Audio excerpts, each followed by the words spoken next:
Ada audiens, sudah jam 7 kurang 17 menit. Mari kita mulai diskusi hari ini.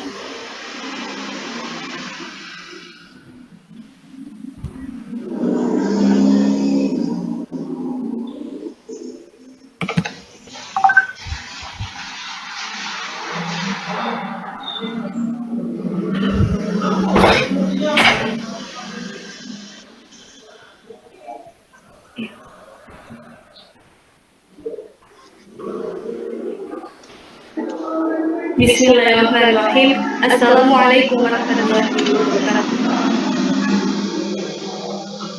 Waalaikumsalam warahmatullahi wabarakatuh. Malam, salam sejahtera bagi kita semua.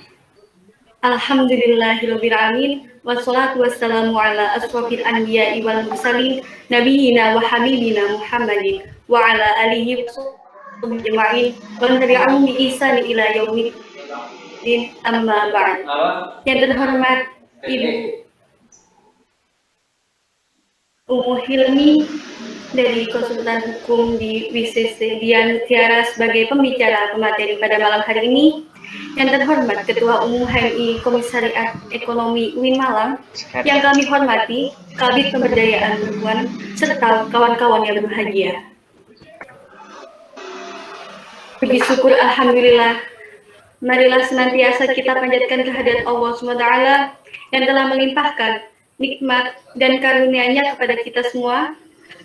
Salawat serta salam tetap tercurahkan kepada Nabi besar Muhammad SAW, sehingga kita dapat berkumpul dalam acara kajian atau diskusi keperempuanan dengan tema instrumen HAM terkait isu keperempuanan. Perkenalkan saya, Windy Rosika sebagai moderator. Izinkan saya untuk memandu jalannya acara diskusi pada malam hari ini. Sebelum penyajian materi, saya akan menyampaikan sedikit pengantar terkait disampaikan oleh penyaji.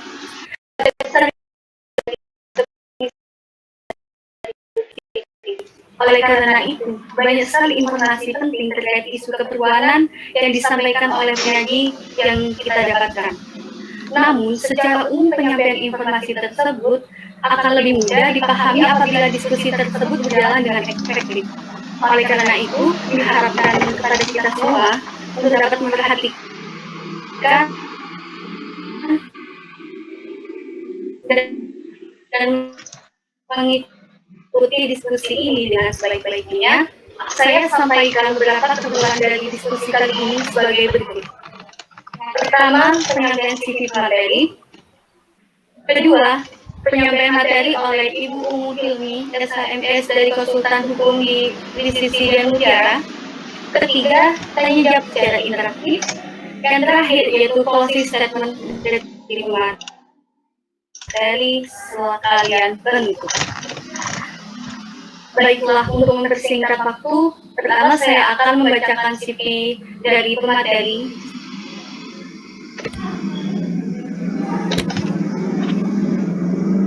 Sebagai berikut: identitas nama Ibu Umu Hilmi, jabatan fungsional tidak ada, NIK, NIK dan NIK dirahasiakan, tempat atau tanggal lahir Malang 12 Juli 1949, alamat Jalan Ikan Sempat 3/12 Malang, dan nomor teleponnya jika diperlukan oleh audiens bisa dicatat. Nomor telepon atau HP 0821 4054 7778. Dan riwayat pendidikan strata 1 sarjana dari Fakultas Hukum Universitas Brawijaya, strata 2 magister Universitas Airlangga, mata kuliah yang diampu semester genap yaitu ilmu perundang-undangan, yang kedua pengantar hukum bisnis, yang ketiga hukum perburuan, yang keempat metode penelitian hukum, dan semester ganjil hukum pemerintahan daerah, hukum perdata, hukum perburuan, dan yang kelima dan yang terakhir hukum perlindungan buruh migran, maaf.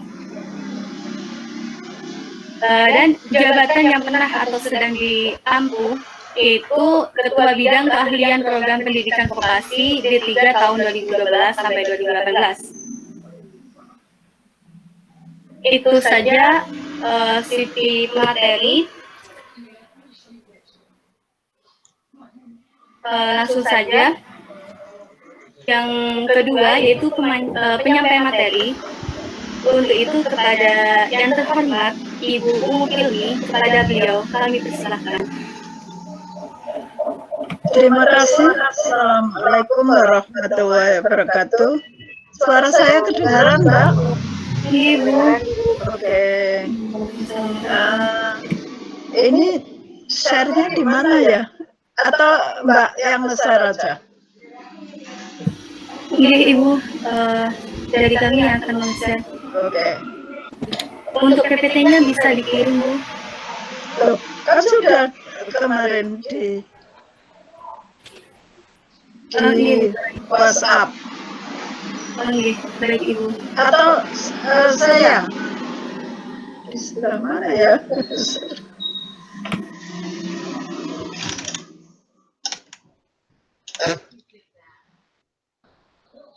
Di WhatsApp, Mbak, kemarin.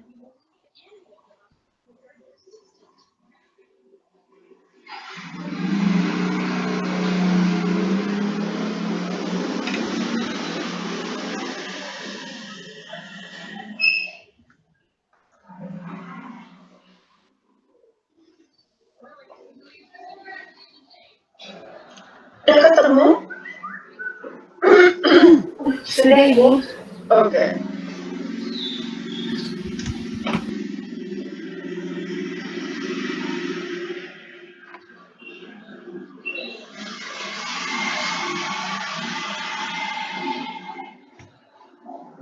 Mohon sebentar, Ibu, ini masih proses pemasukan. Nggak apa-apa.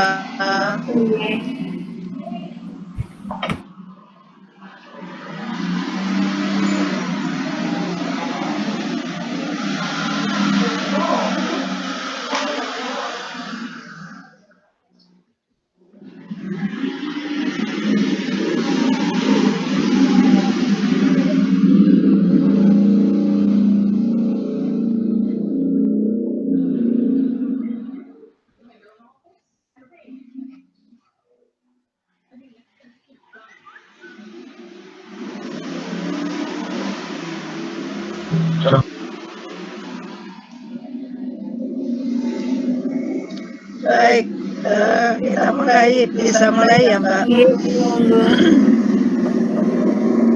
Oh, sebelah kanan, nggak bisa dikirikan ya.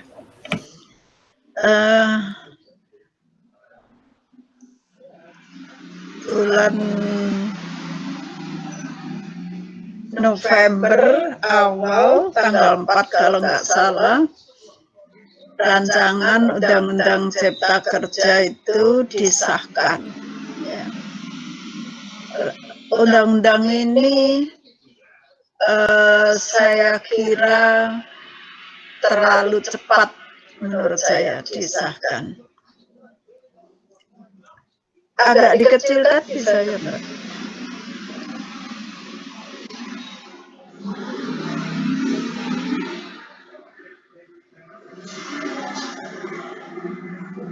Nah, undang-undang ini berpretensi mengubah sekitar 60 lebih peraturan perundang-undangan. Terus terang saya tidak belajar sama sekali undang-undang yang lain. Saya hanya mencermati secara rinci undang-undang yang diubah, yaitu dari Ketenagakerjaan, Undang-Undang 13 tahun 2003. Karena saya mengajar mata kuliah hukum perburuan di Fakultas Hukum Universitas Brawijaya. Saya bukan menyembunyikan nik, saya tidak punya nik lagi karena sudah pensiun, Mbak. Jadi saya nggak mau pakai nik yang dulu ada di saya karena saya sudah pensiun. Jadi saya jadi dosen luar biasa di Fakultas Hukum. Ada satu materi kuliah di Fakultas Hukum Universitas Brawijaya, namanya mata kuliah perburuan. Satu materinya itu adalah perlindungan perlindungan pekerja perempuan, perlindungan pekerja disabilitas, pekerja anak, dan pekerja perempuan. Itu sebenarnya satu bab, yaitu bab perlindungan. Nah, bab ini saya sudah cermati, sama sekali tidak diubah oleh rancangan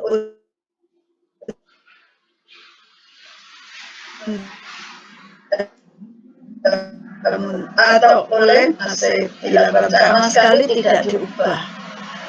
Walaupun begitu, menurut saya bisa tidak ya saya yang men-share, karena ini nggak bergerak sama sekali. Share-nya sebelah mana ya? Kok saya bingung. PPT-nya kok nggak bergerak ya, Mbak? Halo? Nanti iya Bu, nanti di sini ada yang menggerakkan, Ibu tinggal bilang untuk next-nya Bu. Ya sudah tadi next. Okay. Ini next lagi. Iya, monggo Ibu lanjutkan. Next lagi. Lanjut, Mbak. Nah, ini lanjut.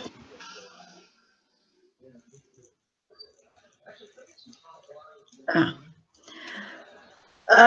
adapun implikasinya itu secara umum ada di sebenarnya penempatan ada, tapi tidak terlalu beda. Nah, yang kelihatan itu ada di bab tenaga kerja asing. Kemudian waktu PKWT, perjanjian kerja waktu tertentu, kemudian alih daya atau kalau di berita-berita namanya outsourcing, kemudian di pengupahan, di perjanjian, penyelesaian perjanjian, kemudian di pengupahan, dan di pengupahan, kemudian di PHK dan pesangon, serta sanksi.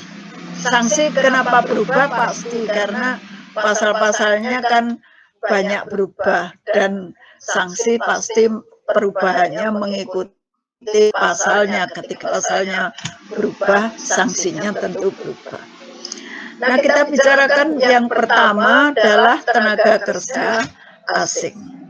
Saya pakai punya saya aja.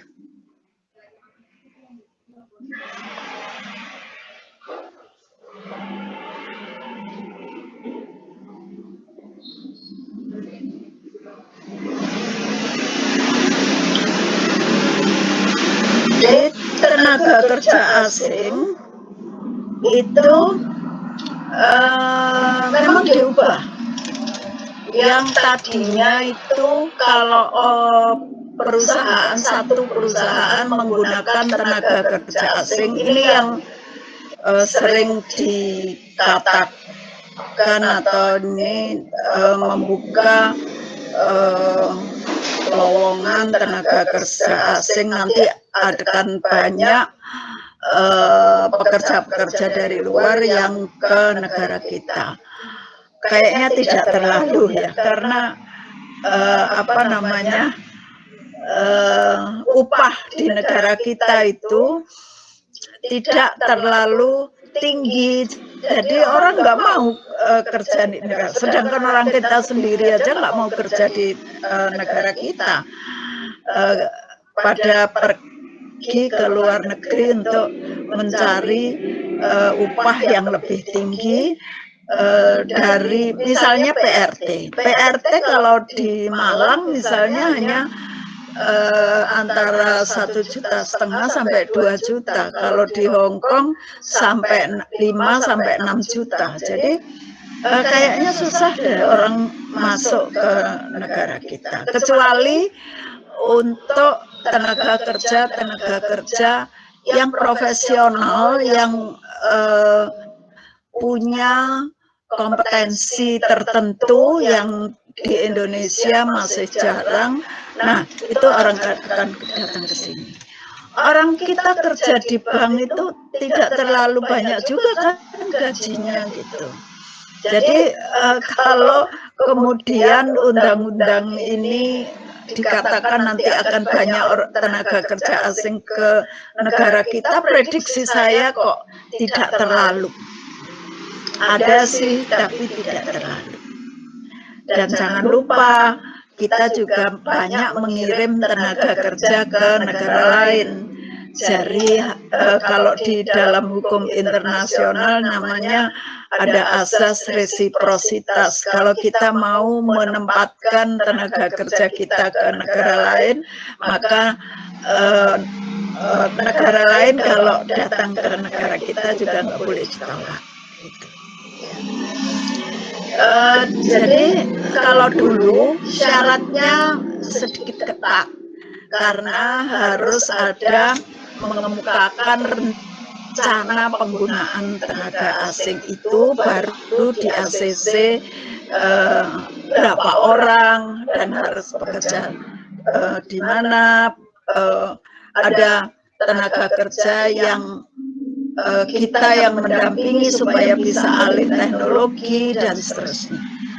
Sekarang yang diubah itu satu, bukan rencananya, tetapi rencana itu dulu menjadi syarat untuk memberi izin. Kalau sekarang itu hanya mendaftarkan saja rencana itu, jadi dipermudah.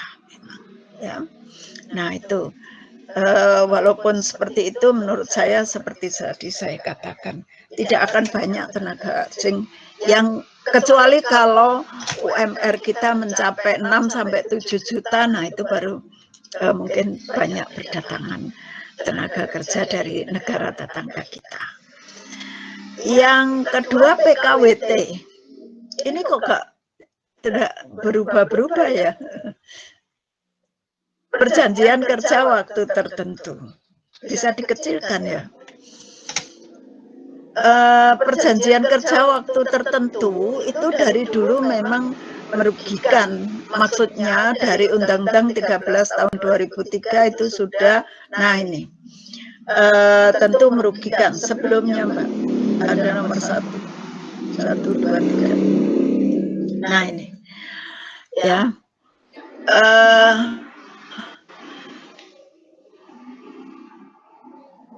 Kenapa ini merugikan? Menurut saya punya implikasi yang cukup berat bagi perempuan untuk PKWT. Karena banyak tenaga kerja kita yang melakukan atau yang bekerja berdasarkan perjanjian kerja PKWT.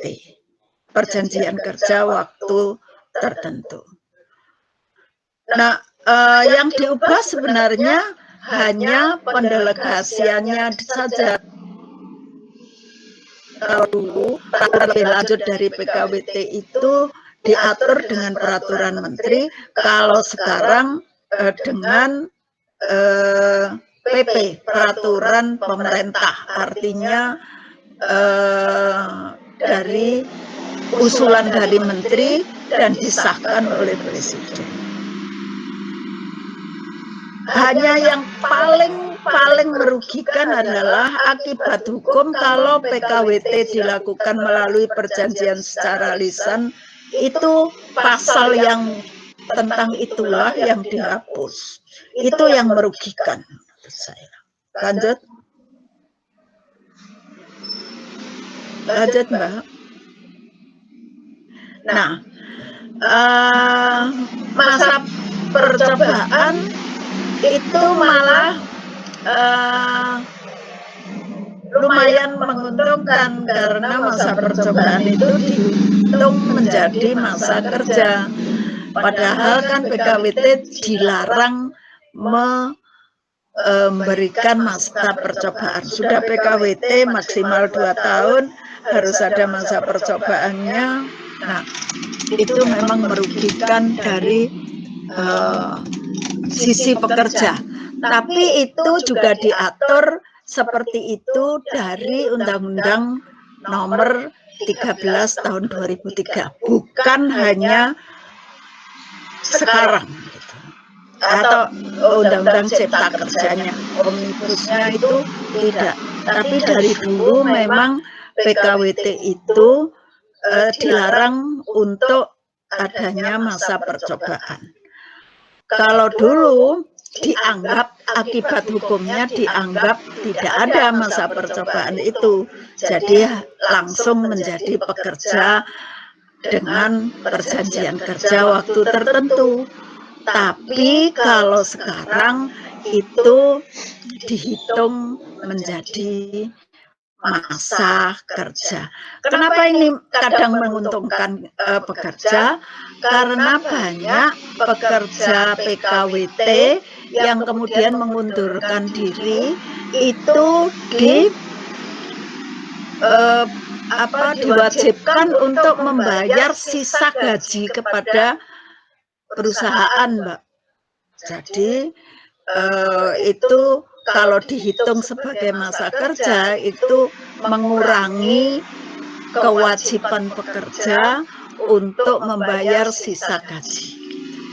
Jadi seperti itu. Lanjut. Selanjutnya adalah tentang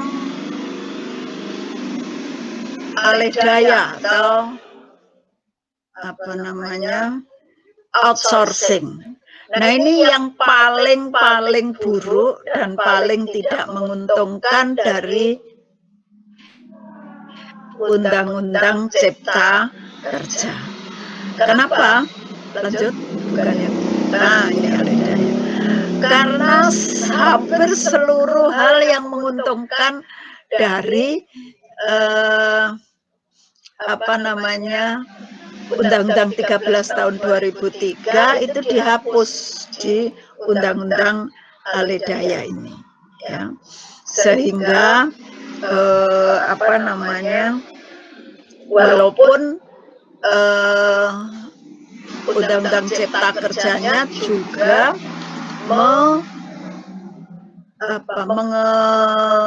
menaati keputusan MK.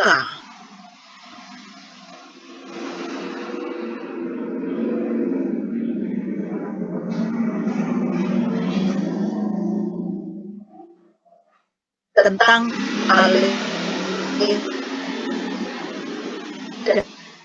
daya yang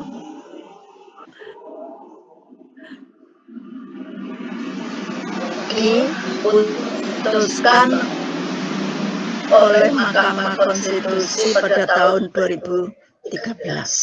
Jadi tetap aja nanti juga tidak yang menang adalah yang memberi gaji, bukan penerima gaji.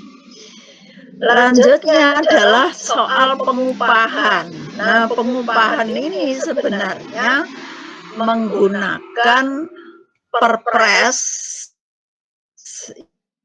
yang selalu didemo oleh teman-teman pekerja karena UMR-nya itu tidak lagi tripartit, melainkan ditentukan berdasarkan data tentang inflasi tentang JNP, tentang kemampuan rata-rata perusahaan gitu.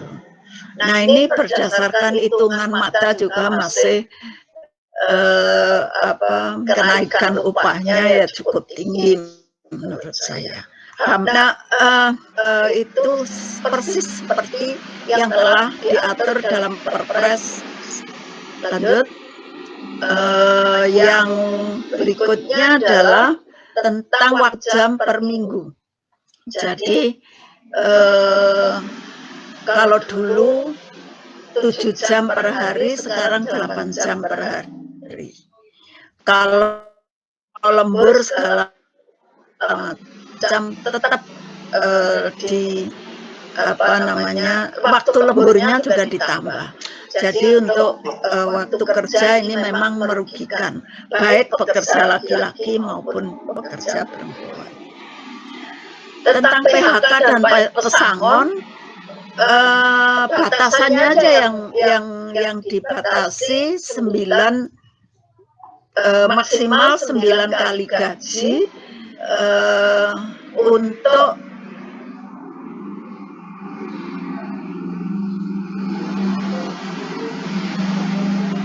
yang di PHK 9 tahun lebih 9 kali gaji. Pesangon lainnya masih ada yang dikurangi itu hak ayat 4 pasal 156 Undang-Undang Nomor 13 tahun 2003 tentang hak atas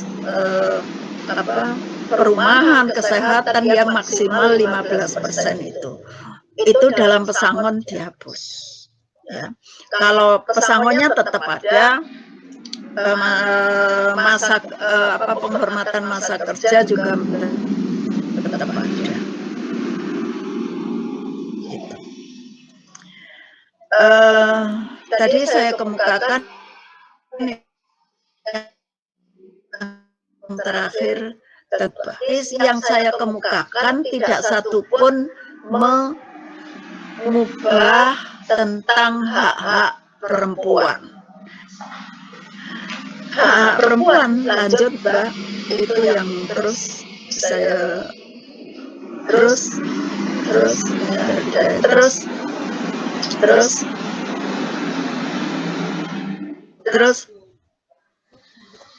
lanjut terus, sudah jauh sekali. Waktu kerja, pengupahan, PHK, pesangon. Nah, kesimpulannya ini, pasal 2 tentang perlindungan disabilitas, pasal-pasal tentang perlindungan disabilitas perempuan dan anak, pasal 67 sampai 76 tidak diubah dan tetap berlaku. Jangan lupa itu. Cuti hamil tetap berlaku. Pasal-pasal yang diubah dan ditambah sama dengan pekerja laki-laki implikasinya. Ya. Jadi implikasinya itu berlaku bukan hanya untuk pekerja perempuan, tetapi juga pekerja laki-laki, tergantung tempat kerjanya. Lanjut. Nah, ini perlindungan pekerja perempuan, tapi undang-undangnya 13/2003 masih tetap berlaku. Ya. Ada perlindungan untuk perempuan. Lanjut. Nah, pasal 76 ini tidak diubah.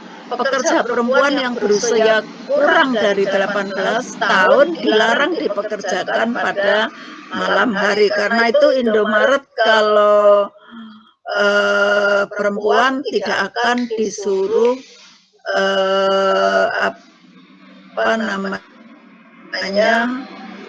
lembur yang shift malam itu tidak ada, karena itu akan kan biasanya mereka usianya memang di bawah ya sekitar 18 tahun lah, kebanyakan yang bekerja di mart-mart kecil-kecil itu masih muda.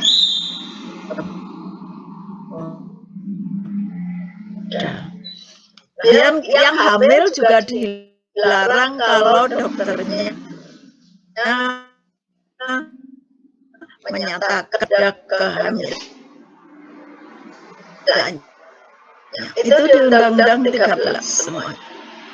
Nah, pengusaha yang mempekerjakan perempuan pada malam hari harus menyediakan makanan, minuman yang menyehatkan, kemudian antar jemput dan melindungi kesusilaannya. Jadi itu tetap masih ada. Yang lanjut tadi adalah pasal 82 atau 83. Itu kalau head dan merasa sakit maka tetap akan boleh cuti itu 2 hari. Nah itu tidak diubah juga. Ya. Lanjut.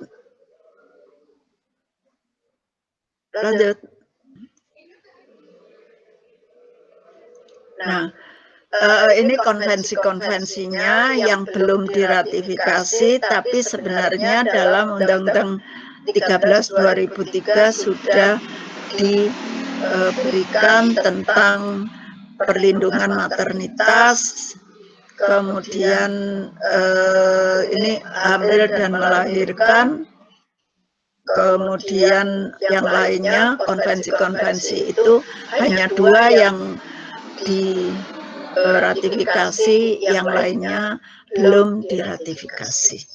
Nah, itu posisi pekerja perempuan di negara kita saat ini. Silakan kalau mau kita diskusikan. Saya kira gitu Mbak Rindy. Baik Ibu, terima kasih sudah disampaikan dan sangat luar biasa.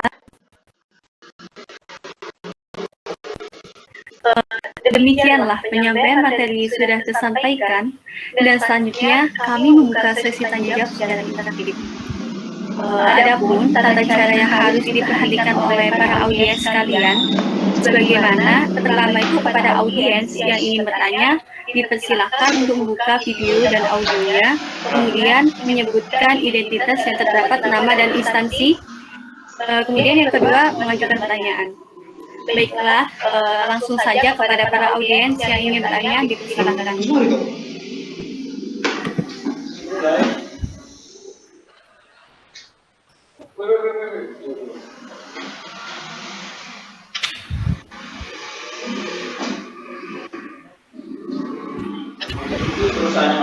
Tidak ada. Saya ulangi kembali. Kayaknya ada. Sepertinya ada Bu, insya Allah ada.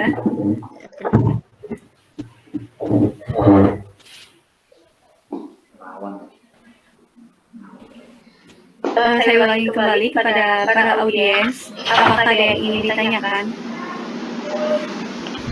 Sebagaimana pada tema malam hari ini tuh terkait. Mungkin share-nya ini dihapus saja biar semua audiens kelihatan, Mbak. Ya baik Ibu. Share-nya dihapus, dikeluarkan aja.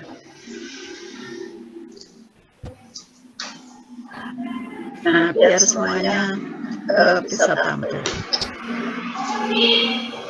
kelihatan mukanya. Oke. Jadi daki ya Nay. Silakan. Baik, saya ulangi kembali kepada para audiens, apakah ada yang ingin ditanyakan? Karena tema malam hari ini sangat bermanfaat ya bagi kita semua, tapi tidak kepada kaum perempuan saja. Padahal ini juga bermanfaat bagi kaum laki-laki dan terhadap anak juga. Sebagaimana kan kita juga perlu informasi terkait isu yang sekarang ini sangat banyak sekali konsensus di Indonesia. Oke, langsung saja ya, ada yang ingin ditanyakan. Silakan menyalakan videonya dan audionya.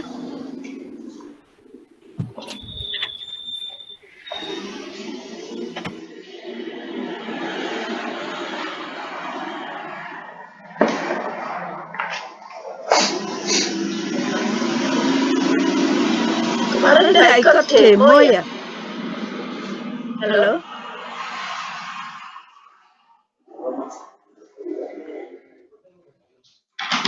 Mas saya mute, Mbak. Oke.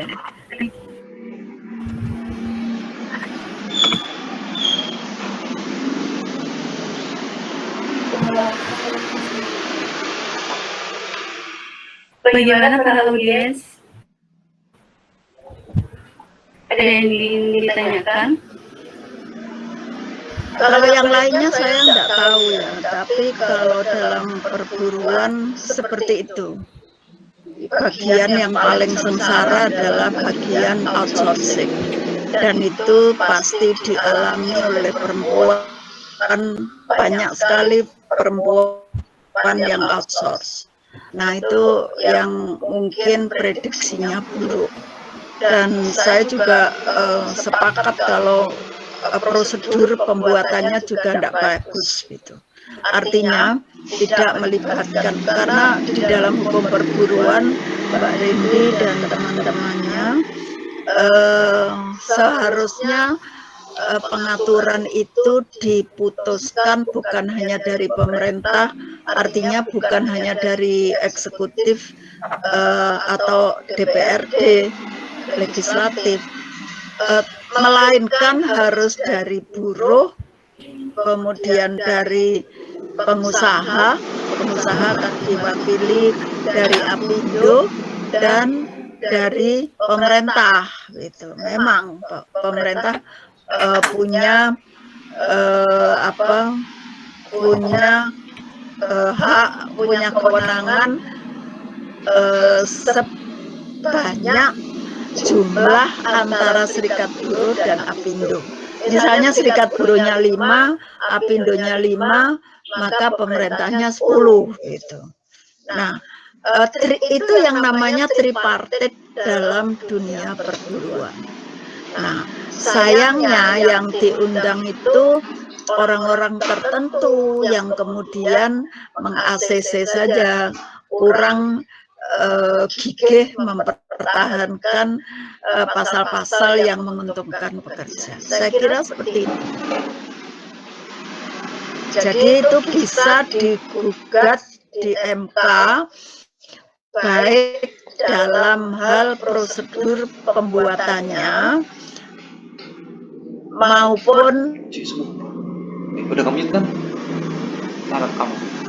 Enggak, kamu mute isi atau substansinya.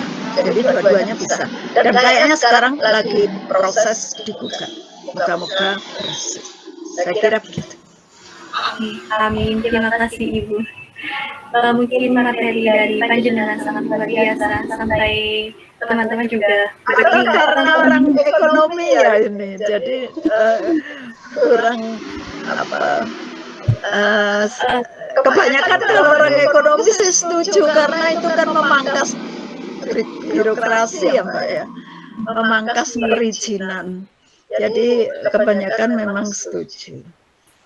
Kalau saya ngajar di Fakultas Hukum itu banyak sekali yang menanyakan kenapa ini, kenapa itu, gitu. Karena orang hukum kan biasanya tahu persis bahwa tidak ada kesetaraan antara pengusaha dan pekerja. Jadi banyak hal kalau pekerja tidak dilindungi, maka mereka akan susah sekali mendapatkan pemenuhan haknya yang diatur di dalam Undang-Undang Dasar, yaitu hak untuk mendapatkan pekerjaan dan penghidupan yang layak bagi kemanusiaan.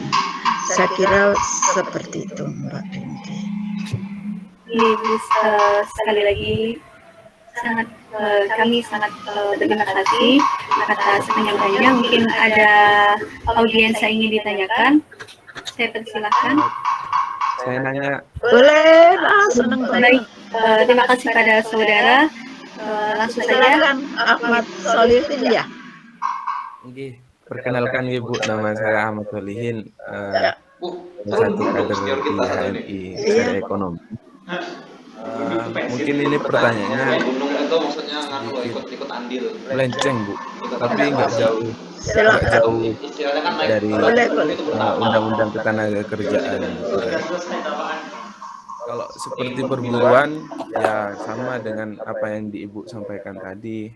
Saya juga mempelajarinya terkait pesangon UMP dan dalam penentuan UMK pun ada permainan juga di situ kan. Iya betul. Nah, sebenarnya bukan itu yang saya tanyakan, tetapi ini terkait pekerja rumahan, Bu. Oke. Pekerja rumahan yang saya maksud itu adalah ini seseorang yang mendapatkan pekerjaan dari pabrik, akan tetapi dia tidak mengerjakan di pabrik, tapi mengerjakan di rumah. Ya. Nah, itu pengertiannya, Bu. Pengertian dasarnya seperti itu. Banyak yang tidak mengerti terkait pekerja rumahan ini. Ada yang mengira pembantu rumah tangga, ada yang mengira homestay, home industry dan semacamnya. Iya, betul. Tanyakan itu, rumahan ini bagaimana sih masa depannya gitu kan? Dalam undang-undang ketenagakerjaan dia sudah tidak diakui, terus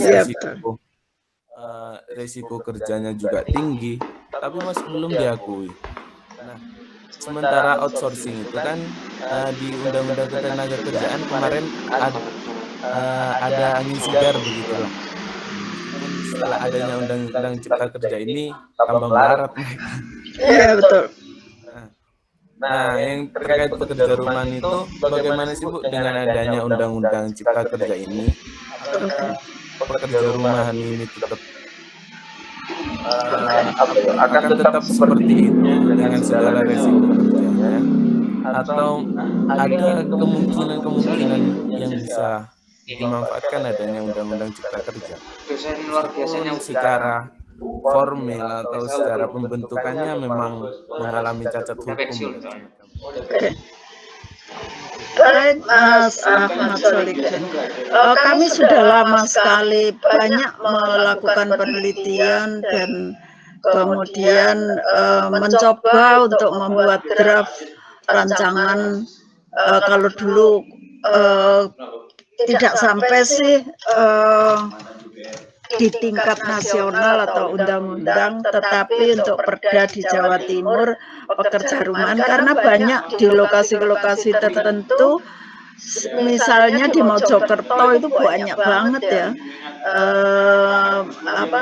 pabrik-pabrik besar itu mempekerjakan pekerja rumahan yang mayoritas perempuan. Misalnya membuat kotaknya HP, kemudian ada kalau dulu membuat selorokan, lacinya furniture dari rotan, itu juga pekerja rumahan, dibawa pulang.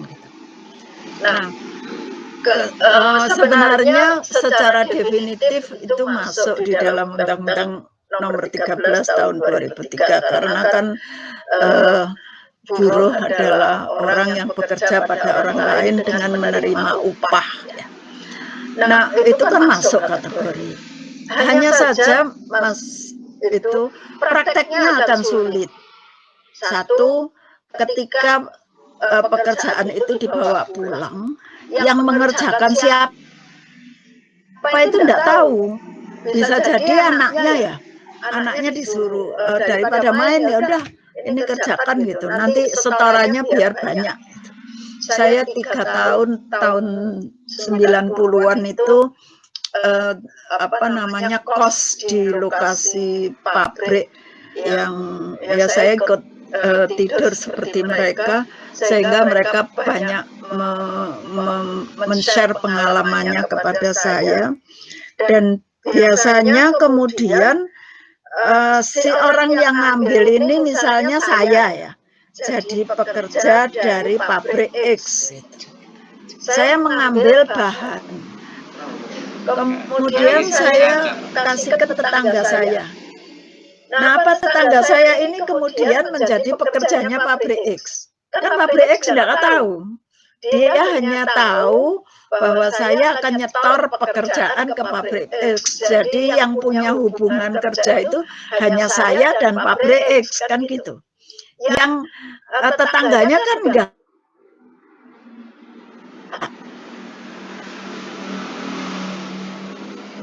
Padahal di dalam perjanjian kerja harus ada kata sepakat antara pemberi kerja dengan pekerja, begitu loh. Nah, kesulitan ini dari dulu kami tidak bisa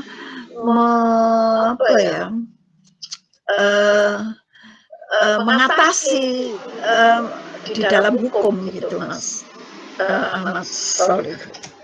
Cuman kita memang memperjuangkan mereka juga dilindungi, maksudnya dilindungi dalam hal hak-haknya, upahnya juga harus setara dengan upah yang lainnya. Kalau mereka menjahit kan pakai mesin, pakai listriknya dia sendiri gitu ya.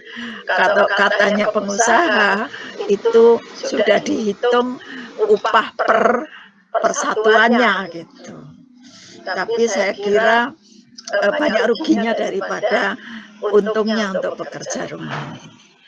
Dan di dalam Undang-Undang Cipta Kerja nggak ada, di dalam Undang-Undang 13 juga tidak diatur, di dalam Undang-Undang Cipta Kerja juga tidak diubah. Hanya saja ada kans, ada prediksi akan pengusaha itu kan mesti cari untung ya, Mas Ahmad. Mereka akan menggunakan pasal yang mengatur UMKM, usaha kecil dan menengah, usaha kecil dan industri rumahan untuk itu gitu. Mereka akan menaruh pekerjaan-pekerjaan yang bisa dikerjakan di rumah kepada industri pekerja-pekerja rumahan ini, karena upahnya boleh disepakati tanpa harus sama dengan UMR gitu, UMK gitu ya, upah minimum kabupaten gitu. Nah, ini yang saya ngerinya di situ ya. Dan ini akan banyak menyangkut, walaupun harus saya akui hal ini walaupun tidak diubah oleh Undang-Undang Cipta Kerja, tetap aja dalam praktek banyak dijalankan.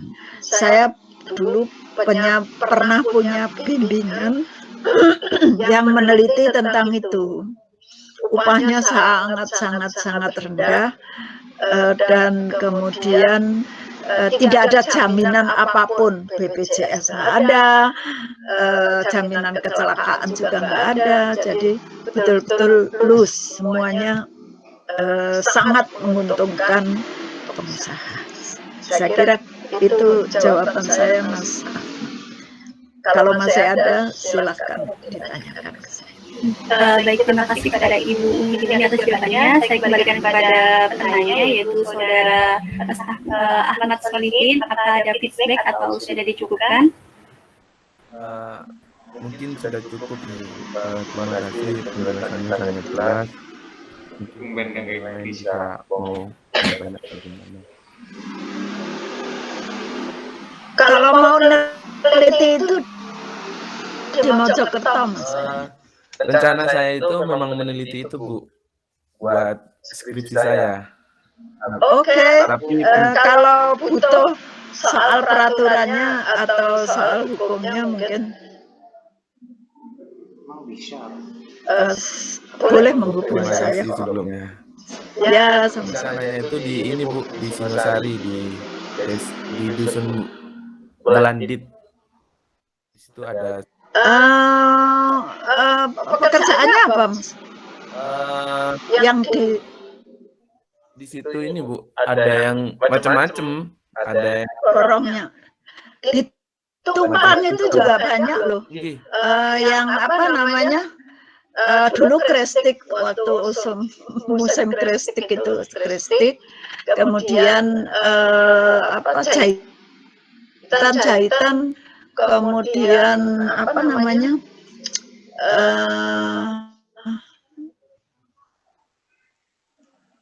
Pokoknya menjahit itu banyak di Tumpang. bikin raket itu Bu. Oh ya, raket.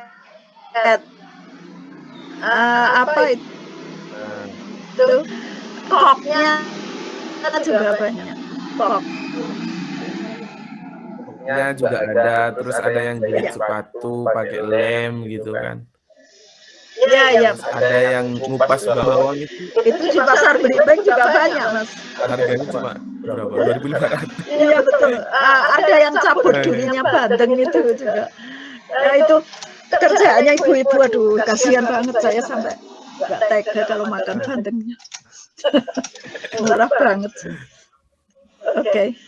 Ya, moga-moga dapat banyak responden.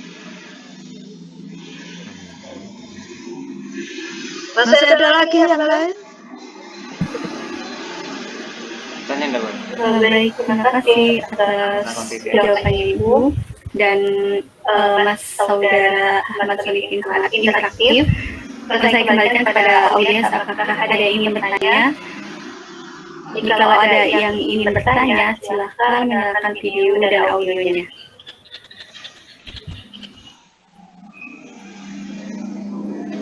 Izin bertanya, Yunda.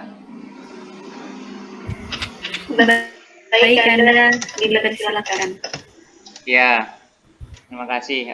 Perkenalkan, nama saya Ferry Sugeng Pratama dari Komisariat Syariah Ekonomi. Begini, Ibu, kan kalau kita melihat pamflet yang dibuat tadi, itu kan bertemakan instrumen HAM tentang isu keperempuanan. Nah, kalau kita melihat instrumen itu sendiri kan berarti alat untuk melindungi ataupun menegakkan HAM itu sendiri dalam urusan isu-isu keperempuanan. Nah, dalam hal ini apakah di manakah posisi daripada Undang-Undang Cipta Lapangan Kerja tadi itu, apakah sudah menjadi instrumen HAM untuk khususnya pekerja perempuan, atau malah Undang-Undang Cipta Lapangan Kerja ini mengkikis ataupun mengurangi hak asasi manusia yang diperoleh oleh perempuan dalam bidang ketenaga kerjaan. Itu aja, Bu. Terima kasih. Ya, makasih. Ya, lanjut langsung ya, Mbak. Ibu, Sebenarnya dalam beberapa hal tidak terkurangi, seperti pasal yang melarang diskriminasi upah juga masih ada, artinya masih berlaku. Kemudian hak reproduksi juga masih berlaku, itu kan hak asasi perempuan karena dia perempuan gitu. Dia menyusui, dia melahirkan, dia kadang gugur kandung, kemudian cuti haid, itu hak asasi perempuan yang khusus perempuan, khusus karena dia perempuan, itu tidak disentuh. Ya, itu yang pertama. Yang kedua, instrumen HAM yang hak untuk mendapatkan pekerjaan, ya kayaknya yang dikurangi itu keberlanjutannya, apa namanya istilahnya, sustainable-nya ya. Jadi karena outsourcing banyak pasal yang dibuang, outsourcing di Undang-Undang 13 tahun 2003 itu sudah buruk gitu. tambah diperburuk di Undang-Undang Cipta Kerja. Jadi, tapi itu tidak khusus berimplikasi pada perempuan, laki-laki juga kena, perempuan juga kena. Ya. Jadi sama antara laki-laki dan perempuan terimbas dalam hal outsourcing. Ya. Karena outsourcing itu diserahkan kepada kesepakatan. Nah, kalau diserahkan kesepakatan, Mas, pasti kalah.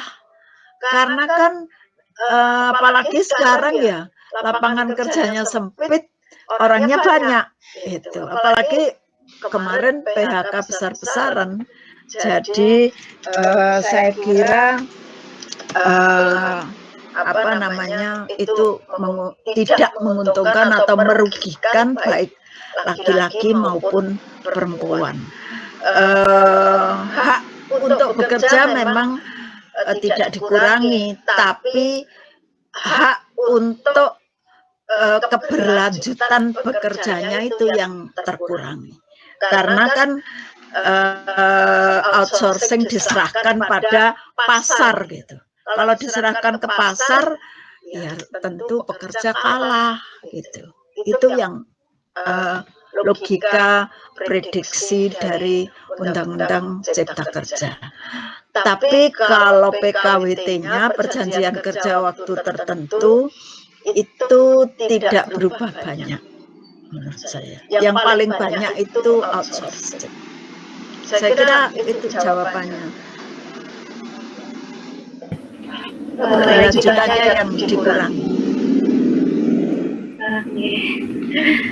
Baik, terima kasih kepada Ibu Umi Dili atas jawabannya. Saya kembalikan kepada penanya. Tanda Ferry, apakah ada feedback atau sudah dicukupkan? Sudah, moderator. Terima kasih.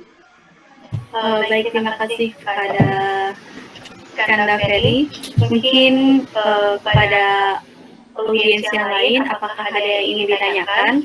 Saya ulangi lagi, ketika ada yang ingin ditanyakan, silakan nyalakan video dan audionya, serta sebutkan identitas terkait nama dan instansi.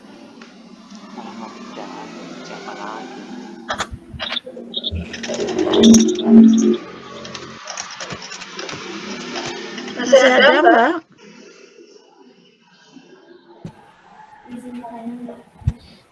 Baik, untuk Saudari Yulia dipersilakan.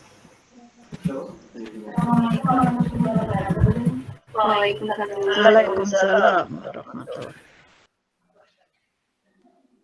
Perkenalkan, nama saya Yulia Putri Jati dari salah satu kader Komisaris Ekonomi. Di sini saya ingin bertanya, mungkin saya juga bertanya dengan pertanyaan sebelumnya, sama pertanyaannya itu agak sedikit melenceng dari materi ini. Saya ingin bertanya tentang kebijakan instrumen pada kelembagaan sendiri. Menurut pandangan Ibu itu, yang mana sih implementasi atau penerapan dari kebijakan instrumen kelembagaan hak asasi manusia seperti Komisi Nasional Anti Kekerasan Terhadap Perempuan di Indonesia yang saat ini dalam permasalahan isu perempuan seperti HDP dan lain sebagainya. Dan apakah kebijakan itu telah sudah teruji atau bagaimana pada zaman ini? Maksudnya pekerja perempuan ya, Mbak Yuli? Baik, terima kasih kepada Saudari Yulia. Mungkin langsung saja dijawab dulu.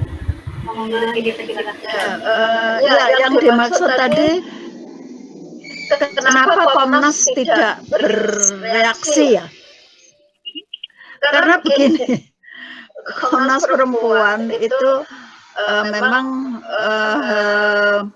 menurut saya sepanjang pasal-pasal tentang perlindungan perempuan tidak diutik, mereka tidak akan bereaksi. Maksudnya mereka itu Komnas Perempuan. Yang dilindungi Komnas Perempuan, satu, tidak ada diskriminasi upah. karena itu urusannya Komnas kalau ada diskriminasi. Sedangkan pasal tentang larangan diskriminasi masih tetap ada, ya tidak diubah maksudnya. Yang kedua, cuti haid, cuti hamil, dan cuti gugur kandung tetap ada. Kalau itu dihilangkan baru Komnas marah. Komnas Perempuan maksudnya. Kemudian yang lainnya itu semuanya kan memang negosiasi tripartit itu ya. Seperti outsourcing, seperti PKWT, waktu kerja, negosiasi tripartit tadi. Sepanjang bisa dibuktikan prosedur atau proses pembentukan Undang-Undang Cipta Kerja ini tidak melibatkan tripartit tadi, maka itu bisa digugat di Mahkamah Konstitusi. Namanya judicial review, prosedur pembuatannya. Bisa juga misalnya soal outsourcing, soal segala macam tadi yang banyak merugikan pekerja, bukan khusus pekerja perempuan, tapi merugikan pekerja baik laki-laki maupun perempuan, maka bisa digugat di Mahkamah Konstitusi. Silahkan mengerahkan kemampuan berargumentasi di Mahkamah Konstitusi. Karena kalau saya yakin kalau hakim-hakim di Mahkamah Konstitusi bisa diandalkan. Ya. Saya kira seperti itu, Mbak. Institusi seperti Komnas Perempuan tidak akan bicara tanpa data dan tidak akan bicara kalau bukan mengenai diskriminasi dan kekerasan terhadap perempuan. Itu.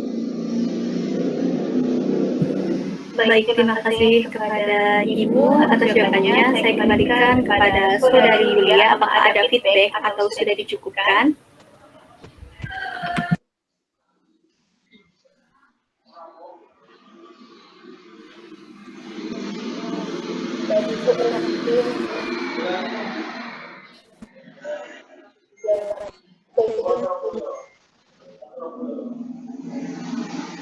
Suaranya kecil ya? Saya kurang bisa mendengar. Ya Bu, sudah. Saya kira cukup. Terima kasih banyak Ibu untuk jawabannya.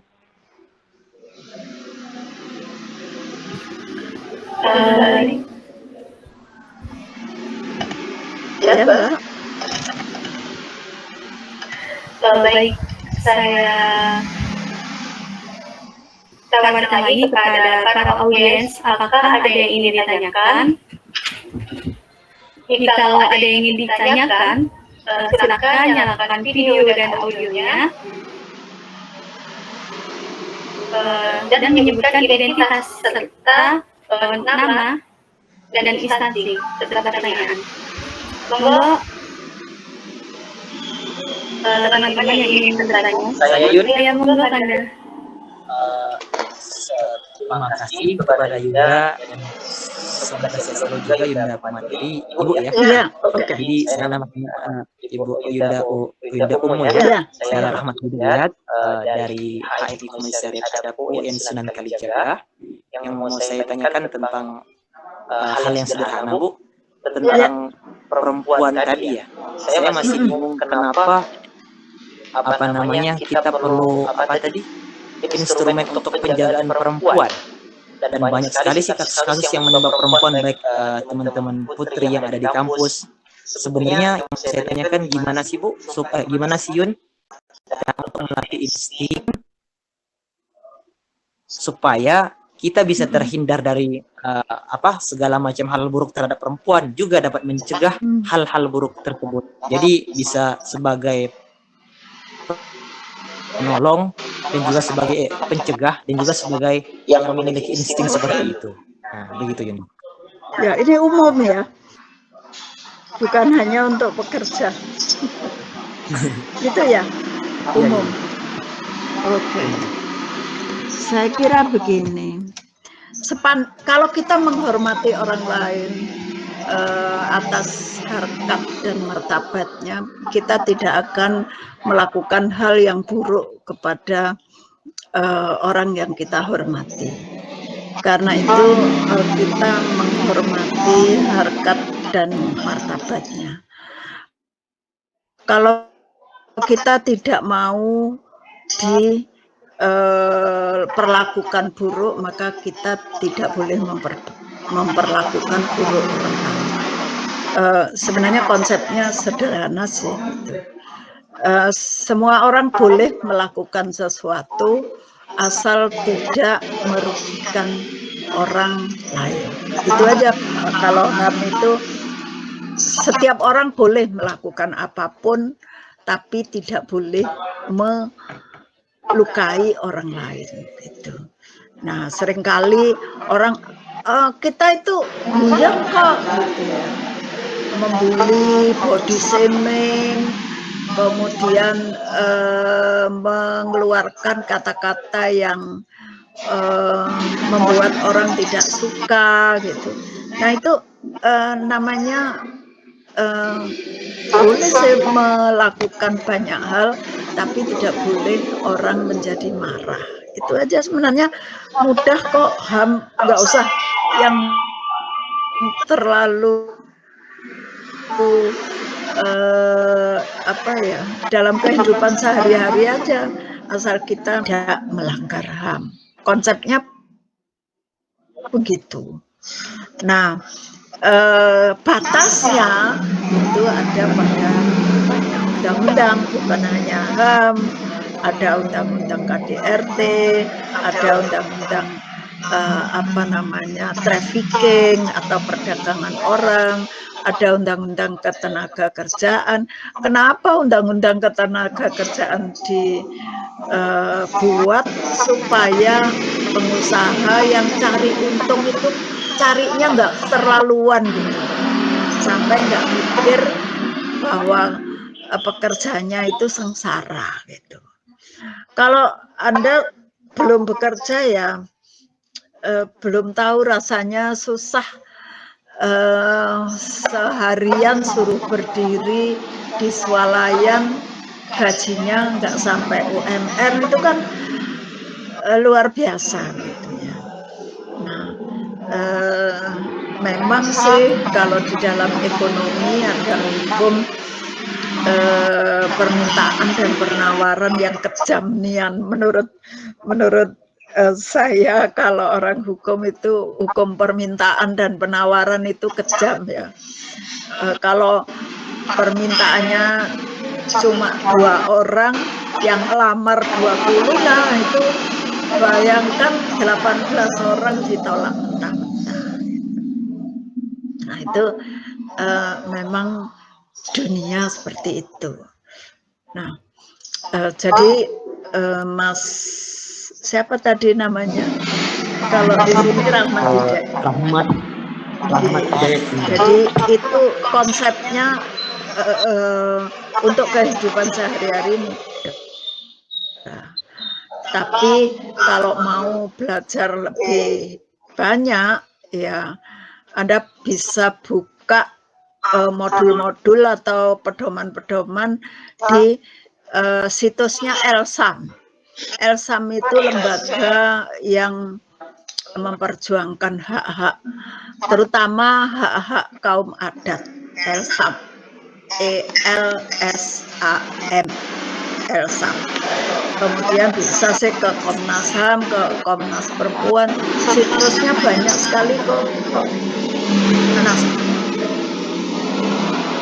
Naskah-naskah yang bisa dibaca di situ kalau mau mempelajari rinci. Terima kasih Yunda. Kemudian kalau masih ada? Ada. Terima kasih Yunda. Oke. Enggak yang lain? Baik, terima kasih atas jawabannya Ibu. Para audiens yang lain ingin bertanya?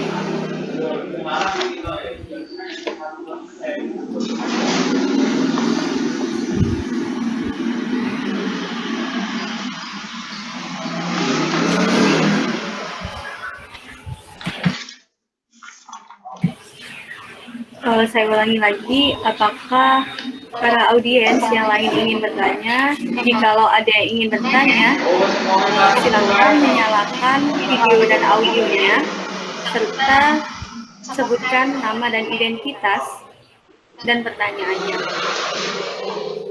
Sebagaimana tema pada malam hari ini adalah terkait instrumen HAM tentang isu keperempuanan. Oh ya Mbak Dede, mungkin saya tambahkan sedikit. Instrumennya sebenarnya banyak ya. Yang paling utama adalah CEDAW, Convention Elimination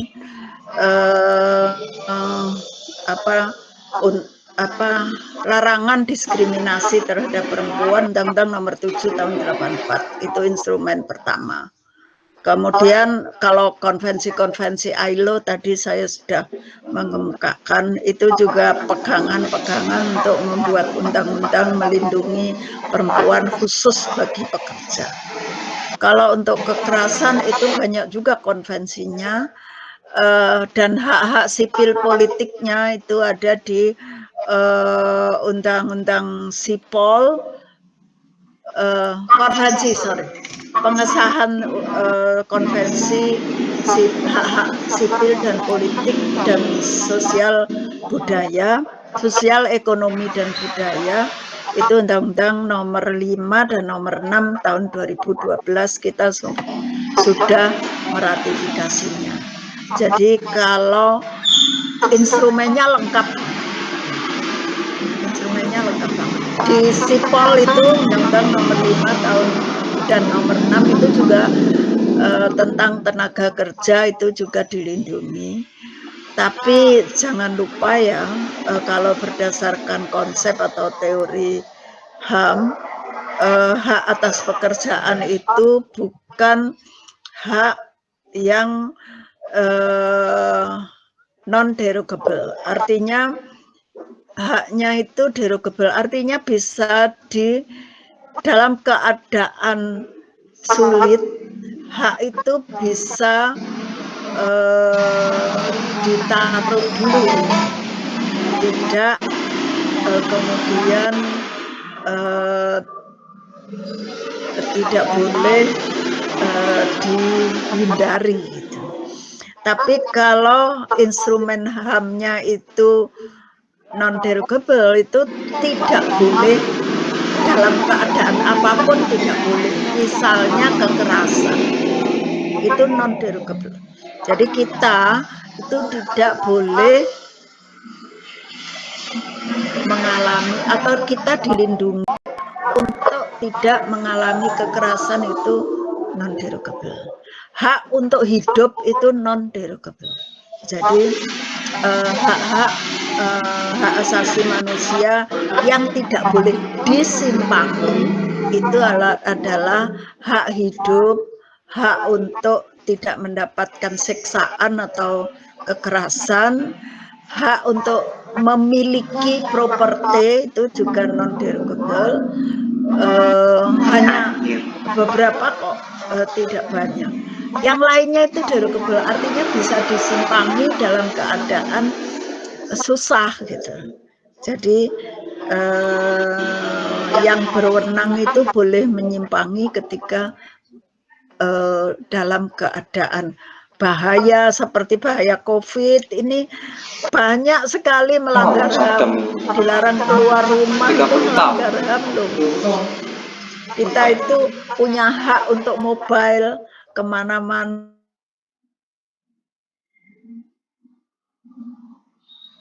Tapi kan ada hak hidup di dalamnya. Kalau kita keluar rumah, kemudian terjadi kematian, itu kan melanggar hak hidup. Itu. Jadi model HAM itu seperti itu.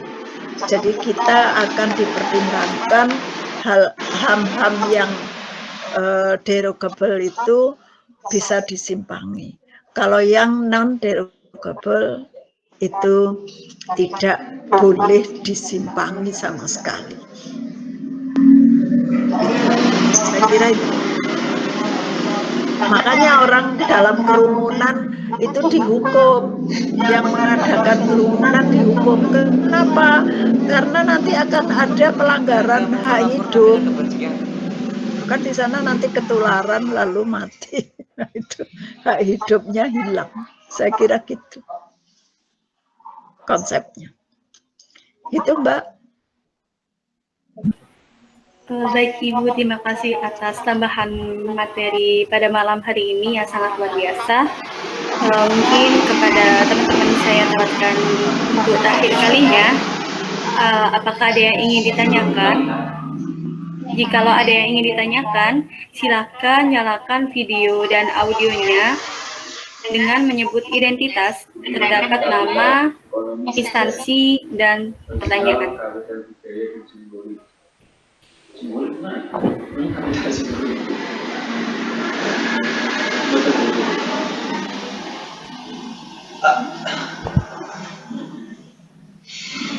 Bagaimana para audiens, apakah ada yang ingin ditanyakan?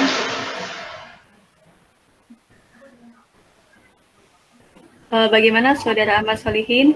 Mau bertanya lagi? Silakan Mas. Barusan saya buka-buka PPT Bu, terus ada yang sedikit mengganjal gitu kan. Iya monggo silakan. Sanksi itu ada pasal 2 yang sanksinya itu disesuaikan. Disesuaikan itu dalam artian bagaimana Bu? Masa ketika ada corporation atau pengusaha atau pabrik yang melakukan pelanggaran, masa itu disesuaikan Bu? Disesuaikan Bukan itu maksudnya. Salah pengertiannya. Maksud saya disesuaikan begini. Jadi misalnya pasal 88 tentang pengupahan ya, Mas Solihin, itu ditambahi pasal 88A, pasal 88B dan seterusnya. Maka sanksinya nanti disesuaikan perubahan pasalnya tadi. Bisa dimengerti ya? Maaf mungkin terlalu pendek kalimatnya ya. Maksudnya disesuaikan pasal yang berubah. Jadi kalau tadinya diletakkan di pasal 88, kemudian tambahannya ada pasal 88A, maka sanksinya akan dibuat sanksi untuk pasal 88A. Itu maksudnya. Ya. Disesuaikan bukan disesuaikan karena dia karena dia pengusaha, enggak sama sekali. Tapi pasalnya itu. Karena pengaturannya beda kan pasti mengacu ke larangan gitu.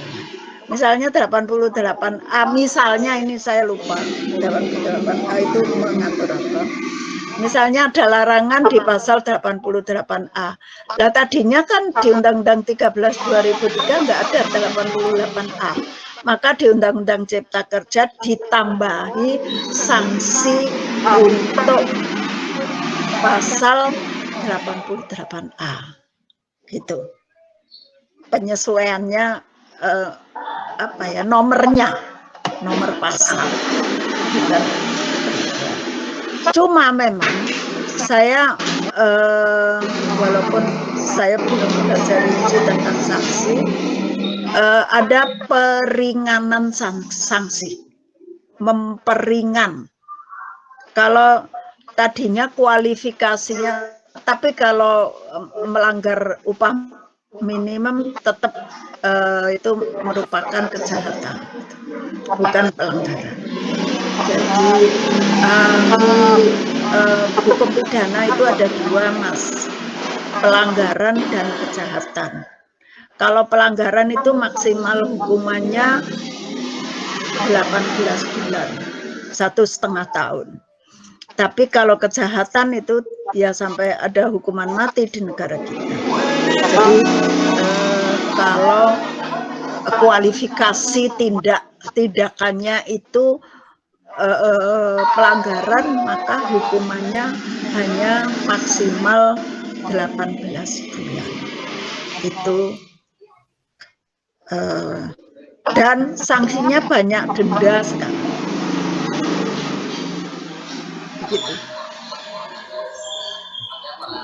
Ringannya itu menjerat pengusaha dengan denda.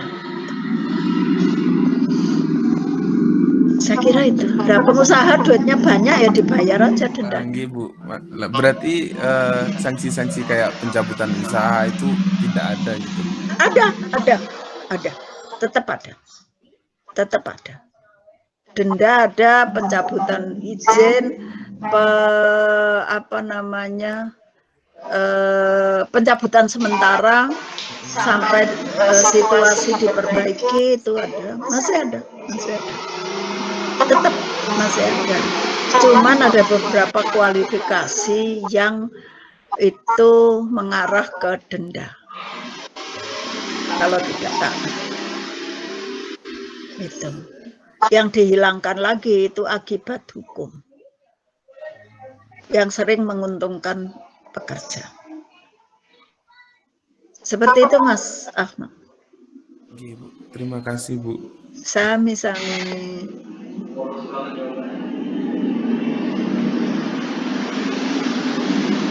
Sudah, Mbak?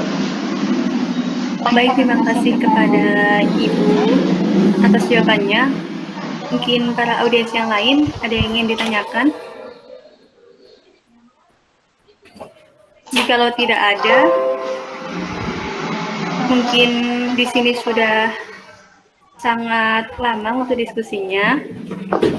Mungkin langsung saja yang terakhir yaitu closing statement dari Ibu atas diskusi kali ini. Oke. Saya kira saya sepakat untuk ketenaga kerjaan khusus ya. Yang lainnya karena saya belajar saya tidak tidak membuat pernyataan. Untuk ketenaga kerjaan beberapa hal ada sih yang menguntungkan pekerja, tapi banyak yang merugikan pekerja. Maka sebaiknya yang merugikan itu tidak diberlakukan. Itu yang pertama. Yang kedua, kita siapkan gugatan itu sebaik-baiknya. Kalau saya sih tidak punya kemampuan beracara di MK. Jadi kalau kasih masukan ke teman-teman pasal mana yang begitu nampak kerugiannya, nah itu saya mau membantunya. Kalau mau menggugat di MK, itu harus disiapkan sebaik-baiknya supaya tidak ada kegagalan. Yang ketiga, kalau memang itu sudah digugat di MK dan kemudian MK menolak gugatan dengan berdasarkan pertimbangan-pertimbangan yang sesuai dengan Undang-Undang Dasar 45, maka kita siapkan bagaimana cara menyelamatkan, dalam tanda kutip ini Mbak Rindi, menyelamatkan diri kalau jadi pekerja atas pasal-pasal yang merugikan. Itu harus ada strateginya. Nanti kita bisa diskusikan lain kali bagaimana sih caranya menyelamatkan diri. Nanti kan ada semua ini juga, kecuali yang punya modal untuk berusaha mandiri itu bagus. Tapi kalau melamar kerjaan mau tidak mau akan menggunakan undang-undang itu. Jadi harus belajar betul ketika jadi pekerja supaya tahu hak-hak yang dilanggar atau yang tidak dilanggar. Saya kira gitu. Baik, terima kasih Ibu atas konsistensinya. Alhamdulillahirrahmanirrahim, tiba saatnya kita di penghujung acara. Terima kasih atas perhatian dan kerjasamanya. Mohon maaf atas segala kekurangannya. Itu saja dari saya. Semoga ilmu yang kita dapatkan saat ini bermanfaat di masa yang akan datang. Amin.